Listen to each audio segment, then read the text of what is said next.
बोलते हैं और सोचते क्या है, कोई तो देख नहीं रहा है, कोई तो सुन नहीं रहा है। लेकिन कोई देखे या ना देखे, वो भजन में कितना सुंदर आया है।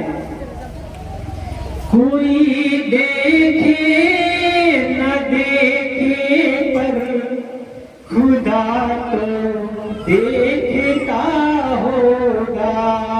बुराई कर बुरा होगा, भलाई कर भला होगा। कोई देखे न देखे पर खुदा तो देखता होगा। भलाई कर भला होगा, बुराई कर बुरा होगा। ये गठरी पाप की सिर पर लिए फिरता है क्यों नादान। भलाई से मुंह को मोड़ कर बैठा है क्यों नादान। ये दुनिया 4 दिन की है, फिर इसके बाद क्या होगा। भलाई कर भला होगा, बुराई कर बुरा होगा। भलाई कर भला होगा, बुराई कर बुरा होगा। हम जो भलाई करते हैं वो हम तक ही लौटता है, और बुराई करते हैं वो हम तक ही पहुंचता है। एक राजा अपने 3 मंत्रियों को बुलाते हैं और उसको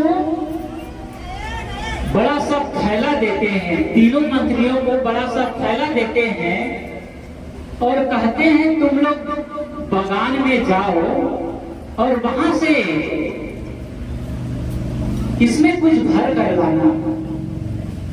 क्या करते हैं, राजा अपने 3 मंत्रियों को बुलाते हैं और बड़ा सा थैला देते हैं और कहते हैं जाओ तुम बगीचे में और इसमें कुछ भर कर लाना। जाते हैं तीनों मंत्री। एक मंत्री जो है वहां देखते हैं बागान में बहुत सुंदर सुंदर आम अमरूद सब फल लगे हुए थे।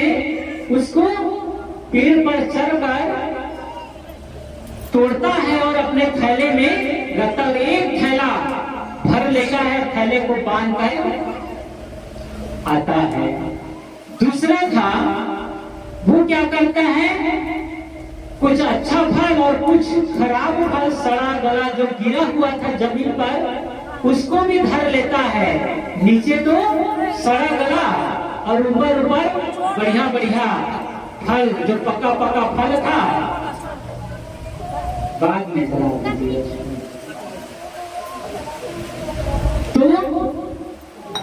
कुछ खराब जो सड़ गल गया था उसको नीचे में रख देता और ऊपर बढ़िया बढ़िया फल को रख देता है। सोचता है राजा सब एक फल थोड़े चेक करेगा कि कौन बढ़िया है कौन खराब है।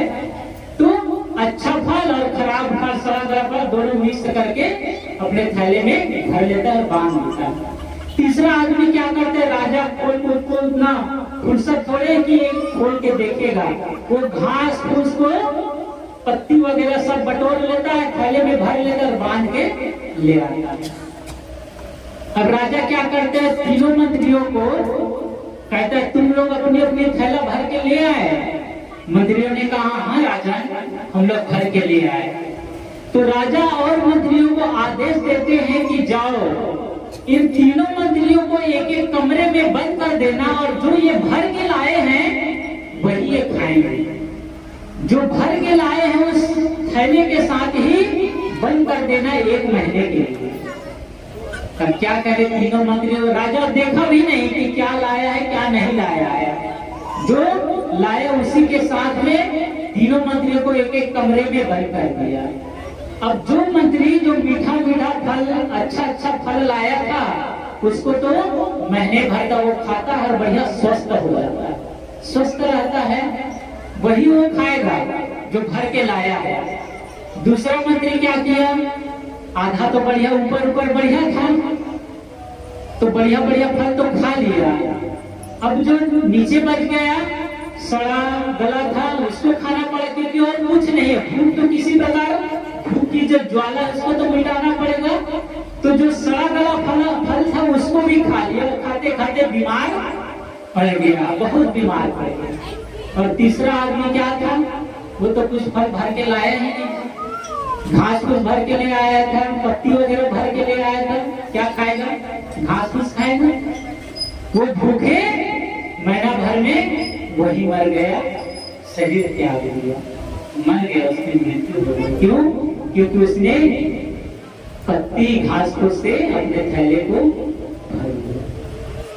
अब सोचिए, हम सब अपने थैले में और झोली में क्या भर रहे हैं, उसके जगह पर हम होते तो क्या भरते। जो व्यक्ति शुभ कर्म से अपने जीवन को भरा, जो पहला वाले क्या किया था, बढ़िया सुंदर सुंदर बढ़िया बढ़िया मीठा मीठा फल से अपने झोली को भरा था, वो तो खाकर स्वस्थ हो गया था, बढ़िया तंदुरुस्त हो गया था।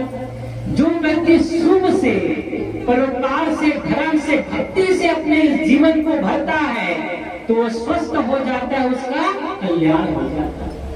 और जो व्यक्ति कुछ अच्छा और कुछ बुरा, अच्छा भी करता है और कुछ बुरा भी कर देता है, किसी से मीठा बोलता है और कभी गाली भी दे देता है, कहीं दान भी करता है और चोरी भी कर लेता है, कभी अच्छा चीज खाता है, कभी शराब भी पी लेता है, कभी मांस भी खा लेता है। तो जो अच्छा और बुरा करता है, तो दूसरे वाले मंत्री क्या किया, अच्छा अच्छा जब तक था खाया, और जब नहीं रहा अच्छा तो क्या किया, खराब वाला सड़ा गला भी खाया और बीमार पड़ गया। तो जो अच्छा किए तो उसके बदले में कुछ शुभ हमारे जीवन में आएगा, और जो बुरा किए हैं उसका दुख भी हमारे जीवन में आएगा। तो आदमी कभी सुखी होता है, कभी दुखी होता है, कभी हंसता है, कभी रोता है, कभी स्वस्थ रहता है, कभी बीमार पड़ जाता है।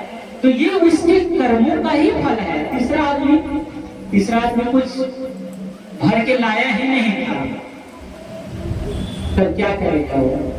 तीसरा आदमी कुछ परोपकार किया ही नहीं, कुछ शुभ कर्म किया ही नहीं, मनुष्य जीवन मिला था भक्ति के लिए, भक्ति किया ही नहीं, तब क्या होगा?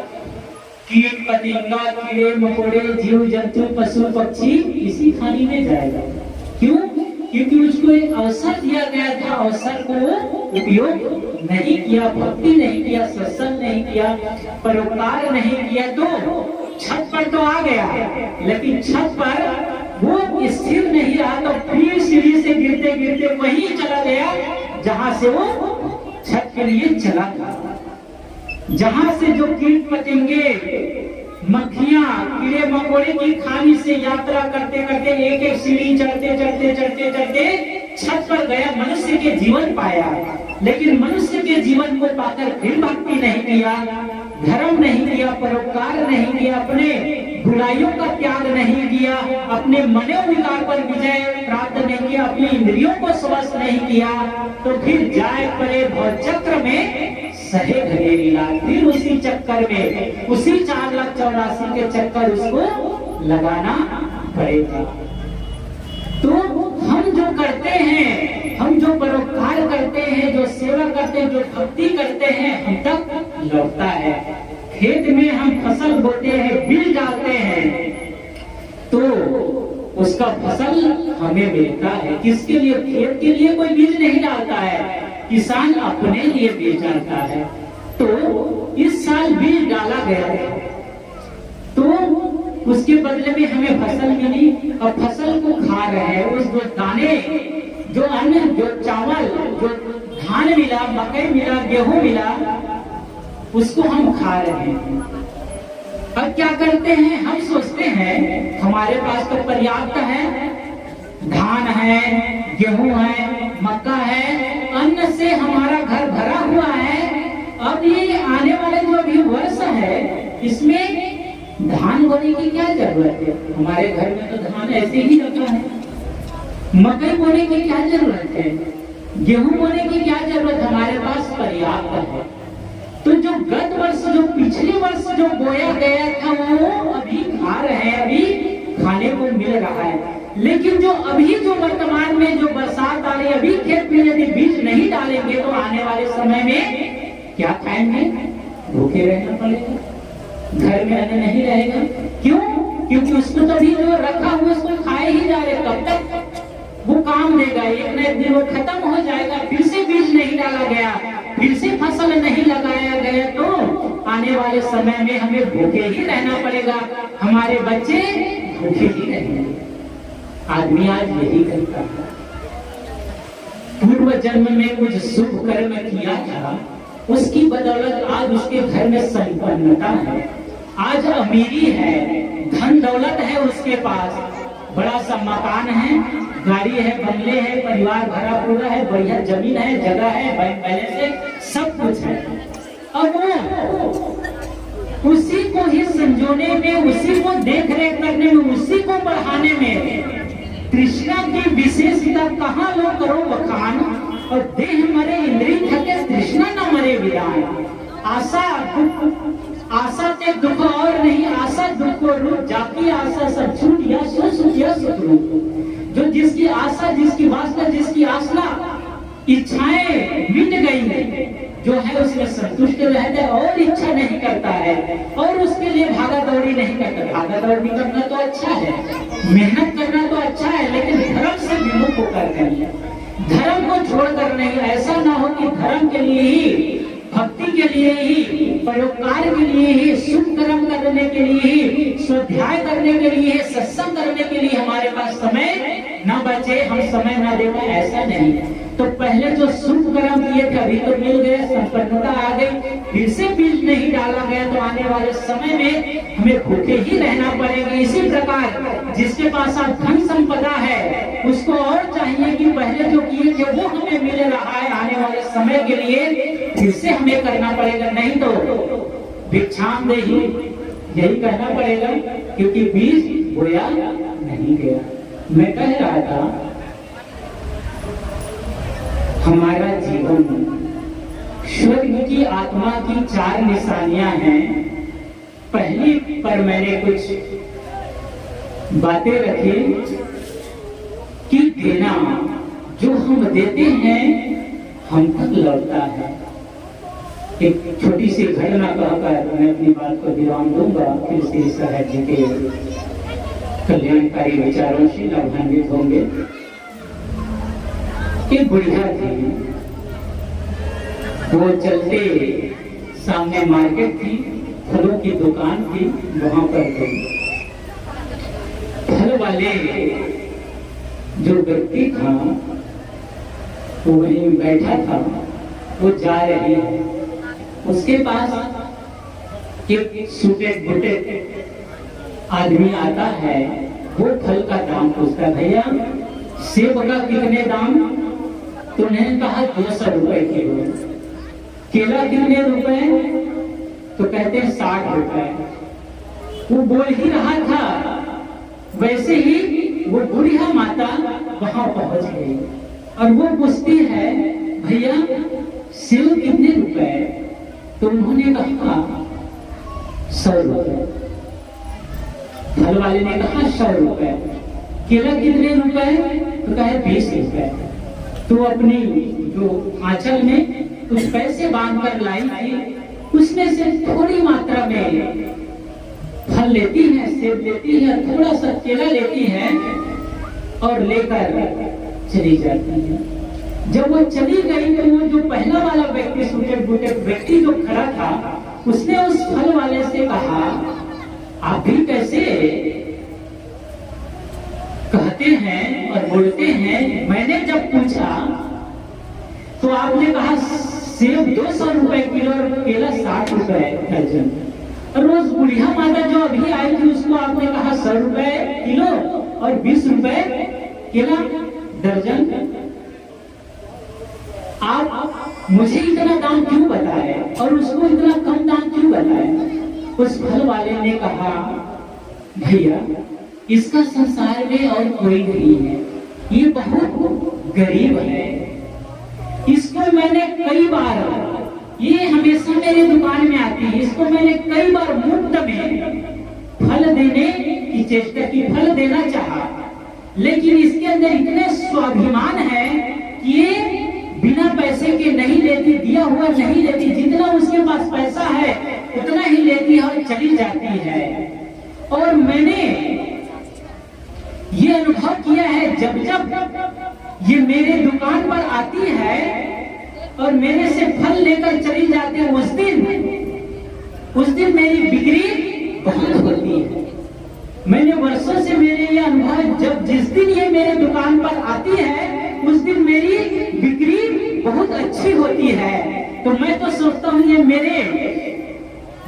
ये आती तो मैं उतना ही इसे दाम बताता हूँ जितने में ये मुझसे फल ले ले और चली जाए, जिससे ऊपर वाले मेरे ऊपर मेहरबान हो जाए, उस दिन मेरी बिक्री अच्छी हो जाए। इसलिए मैं इसको ज्यादा दाम नहीं बताती। जिस दिन हम किसी को देने के लिए अपना जेब खोलते हैं, जिस दिन हम किसी को देने के लिए अपनी जेब खोलते हैं, उस दिन ऊपर वाले भगवान, ये पूरी प्रकृति, सृष्टि का नियम अपने दिल खोलता है हमें देने के लिए। कब तक हम ऐसे हाथ पसारे रखें, कुछ दिन ऐसे करना भी सीख जाए। जो ऐसे करता है वो मालिक हो जाता है, और जो ऐसे करता है वो भिखारी हो जाता है।